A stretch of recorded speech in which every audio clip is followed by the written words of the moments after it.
नमस्कार दोस्तों, मैं हूं पवन ढाकला। आपसे हाथ जोड़ के रिक्वेस्ट करता हूं कि इस वीडियो को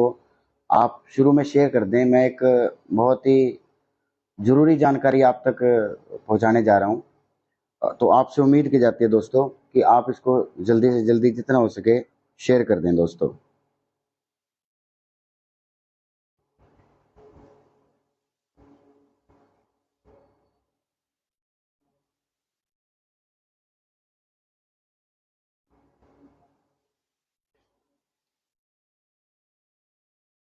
दोस्तों इसको शेयर कर दें। मैं एक बहुत ही इम्पोर्टेंट इन्फॉर्मेशन है जो मैं आप लोगों के साथ शेयर करने जा रहा हूं, शेयर करना चाहता हूं। चलिए दोस्तों नमस्कार, मैं हूं पवन ढाकला। दोस्तों पिछले एक महीने से अगर मैं बात करूं सिलसिलेवार की कैसे क्या हुआ। सबसे पहले जहां तक मुझे याद आता है, एक सीकरी का भाई था। वो विदेश की धरती पर रहते हुए किसी बीमारी की वजह से मृत्यु को प्राप्त हुआ। उसके बाद बुढ़नपुर से, उसके बाद हथलाना से, उसके बाद हमारा एक गाँव राहड़ा गांव से हमारा भाई, उसके बाद कैलरम गांव से, उसके बाद सताना से,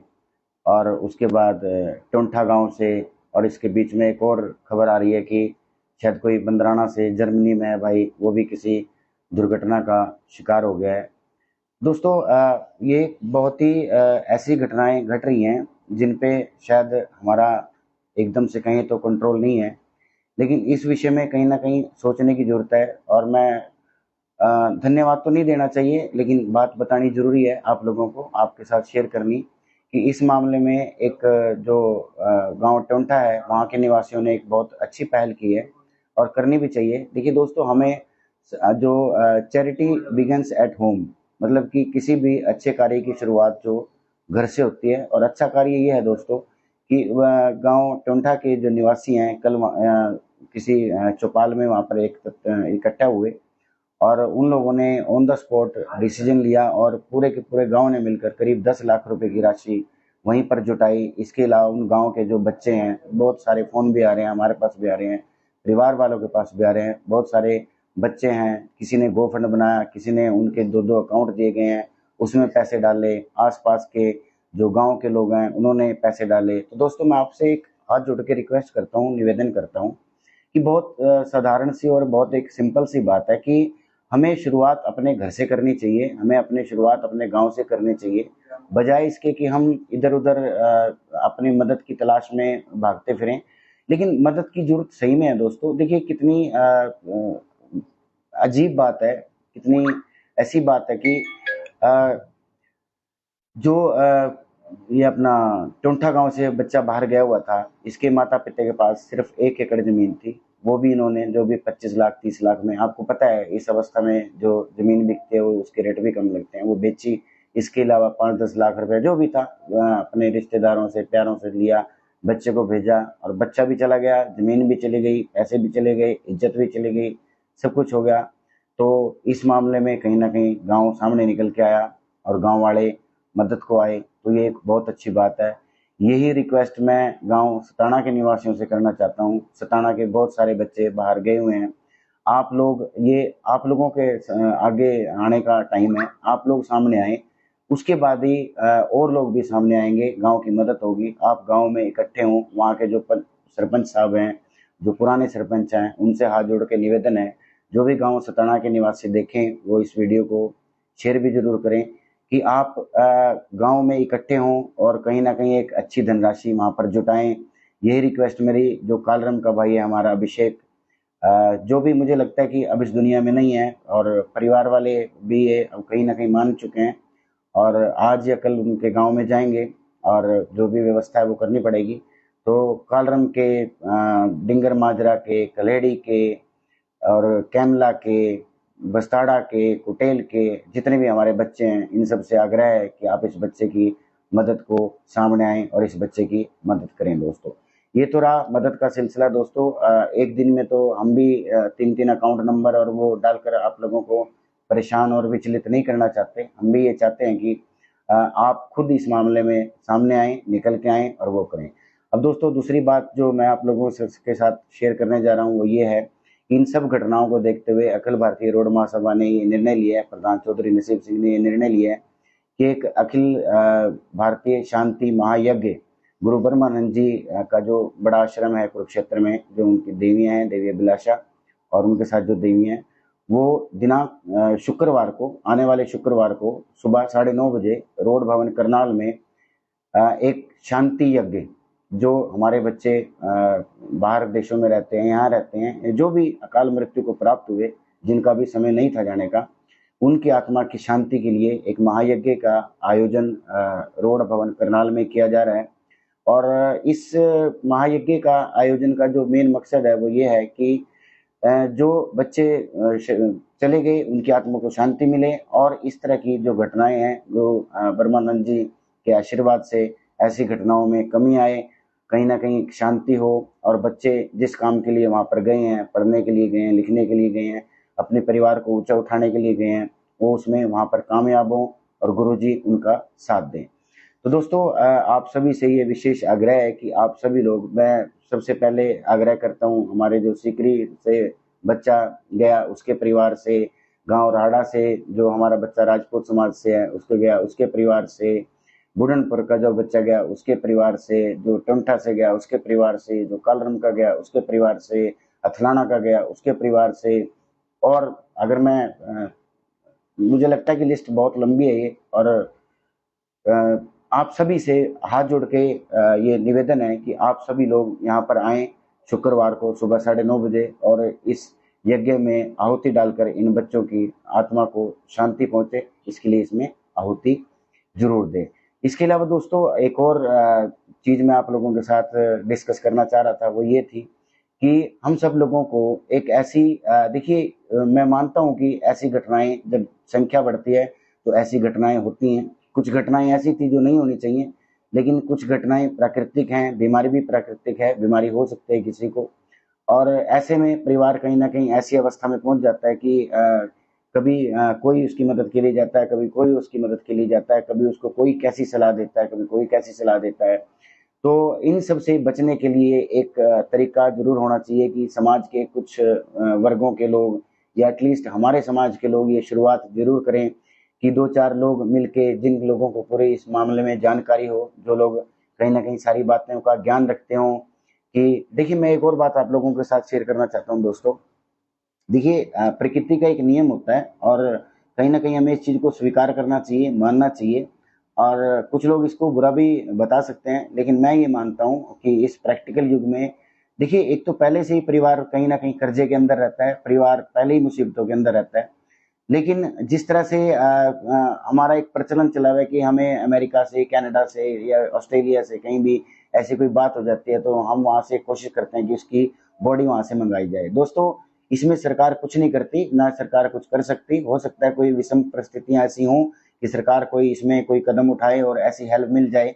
नहीं तो 99% केसेस में जो भी खर्चा होता है वो या तो वहाँ का मालिक होता है जहाँ पर बच्चा काम कर रहा होता है, जो वहाँ पर, या यहाँ पर उसके जो यार दोस्त होते हैं वो होते हैं, या अगर परिवार संपन्न है तो उसको वहन करना पड़ता है। मैं हाथ जोड़ के एक रिक्वेस्ट आपसे करना चाहता हूँ, खासकर गांव टंठा के निवासियों से एक रिक्वेस्ट करना चाहता हूँ कि गांव के बच्चों के सहयोग से आपके अकाउंट में मेरे को लगता है कि 30-35-40 लाख रुपए जो भी आया आ गया होगा, और भी बच्चे आपका सहयोग करेंगे। 2 बहनें हैं उस भाई की, परिवार बिल्कुल गरीब है, ईंट भट्टे की भट्टे पे कहीं ना कहीं नौकरी करते थे। तो दोस्तों अगर आप, एक नेक सलाह है मेरी परिवार से, एक गुजारिश है कि आप इस चीज़ की शुरुआत कीजिए। आप ये मत सोचिए कि उसकी बॉडी को यहाँ पर लाया जाए, और देखिए वो एक मिट्टी है दोस्तों, और उस मिट्टी को जितना जल्दी वो करेंगे, जितने जल्दी उसको पंच तत्व में वो विलीन होगी, उतना कहीं ना कहीं उस बच्चे की आत्मा को जल्दी शांति मिलेगी। इसलिए हमारे हाथ जोड़ के ये प्रार्थना है कि आप सब लोग परिवार को भी समझाएं, और सब लोगों को ये हमें समझना चाहिए, प्रकृति का जो अटल सत्य है, जो नियम है, उससे हम भाग नहीं सकते। लेकिन कहीं ना कहीं इस बॉडी को यहाँ पर लाने के, उसमें समाज में भी कहीं ना कहीं परेशानी आती है, परिवार सबसे ज़्यादा परेशान होता है, वहाँ पर जो बच्चे रह रहे हैं जिनके पास 1 मिनट का समय नहीं है वो भी परेशान होते हैं। तो हमें बॉडी का, उसका जो बॉडी है, जो भी हमारे शव रहते हैं उनका हमें जो अंतिम संस्कार है वो जहाँ पर भी रह रहे हैं, क्योंकि कहीं ना कहीं किसी न किसी बच्चे का मामा, चाचा, ताऊ, रिश्तेदार आज की डेट में है। तो हमें कोशिश ये करनी चाहिए, अगर कोई ऐसी स्थिति ना हो, कोशिश ये करनी चाहिए कि इनका जो दाह संस्कार है वो वहीं पर किया जा सके, ताकि पैसा भी बचाया जा सके। देखिए, मान लिए जो परिवार है, जो टुंटा का परिवार है, गरीब परिवार है, और उसकी बॉडी को अगर यहाँ पे लाना पड़ा, जैसे मेरी अभी किसी से अमेरिका में बात हो रही थी, उसकी बॉडी को अगर यहाँ पे लाना पड़ा तो 10-20 लाख रुपए लग सकते हैं। तो ये देखिए, कहने में ये बात विचित्र लग सकती है, लेकिन प्रैक्टिकली सोचें तो ये बात ठीक है कि वो 10-20 लाख रुपए कहीं ना कहीं आपके काम आएंगे। वो आपके जीवन में जो एक कठिनाई आई है उसको सरल बनाने में कहीं ना कहीं आपकी मददगार जरूर वो पैसा करेगा। तो आप सब लोग भी परिवार को समझाएं और लोगों को समझाएं कि ऐसे मामलों में हमें इस चीज का सोचना चाहिए, इस चीज के बारे में विचार विमर्श करना चाहिए, और एक यज्ञ के साथ, गुरु ब्रह्मानंद जी का नाम लेने के साथ इस चीज को हमें समझना चाहिए। तो इसीलिए समाज को ये चीजें समझाने के लिए और आप सब लोगों से विचार विमर्श करने के लिए ये यज्ञ भी रखा गया है, और यज्ञ के तुरंत बाद एक मीटिंग भी रखी गई है। इस मीटिंग में किसी को कोई पर्सनल न्योता नहीं दिया जा रहा। हम दोबारा से समाज के सभी वर्गों से, मैं कुछ लोगों को नाम जरूर लेना चाहता हूँ। मैं रिक्वेस्ट करूंगा अपने रणधीर सिंह गोलन जी से, वो भी एक समाज का हिस्सा है, और समाज पे बहुत बड़ी एक ऐसी विषम परिस्थिति से एक समाज गुजर रहा है, जिसके लिए कहीं ना कहीं हमें आपके भी सहयोग की जरूरत है, आपकी गाइडेंस की भी जरूरत है। और समाज आपकी ओर देखता है, तो आप भी जरूर समय निकाल कर आए। मैं रिक्वेस्ट करूंगा घरौंडा विधायक हरविंदर कल्याण जी से कि आप भी उस दिन यहाँ पर जरूर आए, और जो एक ये स्टेप समाज ले रहा है उन बच्चों की आत्मिक शांति के लिए, आप भी इसमें आकर कुछ ना कुछ अपने विचार जरूर दें। मैं एडवोकेट वेदपाल जी से रिक्वेस्ट करता हूँ, मैं चौधरी हरिराम साबा जी जो कांग्रेस से हैं उनसे करता हूँ, मैं ललित बुटाना जी से करता हूँ, मैं राजेश चौधरी जी से करता हूँ, मैं प्रदीप जी से करता हूँ, मैं सुनीता बतान जी से करता हूँ, मैं राम कुमार एवला जी से करता हूँ। मैं सबसे रिक्वेस्ट करता हूँ, मैं सामाजिक व्यक्ति हैं जितने भी जो हमारे पूर्व प्रधान हैं उनसे रिक्वेस्ट करते हैं हम लोग,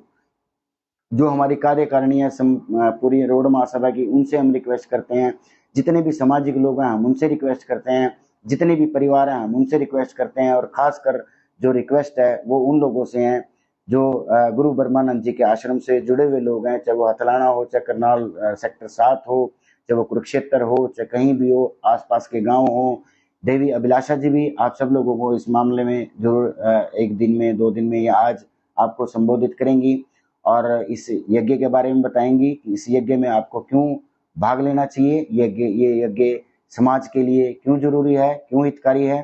तो दोस्तों, इसको आप ये कोई इनविटेशन नहीं है, ये आप लोगों से हाथ जोड़ के रिक्वेस्ट है, या आप लोगों से हाथ जोड़ के प्रार्थना है कि आपको जिसको भी लगे, जिसको भी ये वीडियो भेजनी चाहिए, आप उसको वीडियो भेजें। आपके आसपास जो भी आश्रम है आप उनको वीडियो भेजें। आपके पास जो भी परिवार आपके आसपास रहते हैं, जो लोग इस विपदा का शिकार हुए हैं, आप उन तक ये वीडियो भेजें, और आप सभी लोग सपरिवार उस दिन इस यज्ञ में आहुति के लिए, ताकि समाज में कहीं ना कहीं शांति हो। पता नहीं समाज को किसकी नजर लगी है, किस समाज तरक्की कर रहा है, तो मैं इन बातों में विश्वास नहीं रखता, लेकिन कई बार सोचना पड़ता है, समझना पड़ता है, और समाज के हिसाब से, भावनाओं के हिसाब से काम करना पड़ता है। तो हम मानते हैं कि कहीं ना कहीं समाज को नजर लगी हुई है, और गुरु ब्रह्मानंद जी हमें इस विपदा से उतार सकते हैं। हम गुरु जी से प्रार्थना करते हैं कि समाज में जिस तरह से उन्होंने एक तरक्की का रास्ता लोगों को दिखाया, जिस तरह से लोग मेहनत कश हुए, जिस तरह से लोगों ने समझदारी से कार्य किया, इस तरह से जो ये समाज के ऊपर आज विपदा आई हुई है, इससे आप इसको जरूर निकालें। ये जो मैं आपसे आवेदन कर रहा हूँ, ये आवेदन चौधरी नसीर सिंह कारसा जी की ओर से है, और मैं कोशिश करूंगा, अभी समय नहीं था उनके पास, आज या कल में उनसे भी आपको रूबरू कराऊंगा। और जो भी भाई इस मामले में समाज से रिक्वेस्ट करना चाहते हो, अगर कोई मेरी मदद की जरूरत हो, तो जरूर आप मुझसे संपर्क करें। इस वीडियो को दोस्तों जो भी देखे, आज देखे, कल देखे, जितना हो सके इसको अपने जो भी आपके ग्रुप हैं, इंफॉर्मेशन जिन लोगों तक पहुंचने चाहिए उन तक जरूर पहुंचनी चाहिए दोस्तों। और इसी के साथ मैं अपने शब्दों को विराम देता हूं। नमस्कार। ओम तत्सत, ओम तत्सत, ओम तत्सत, ओम तत्सत।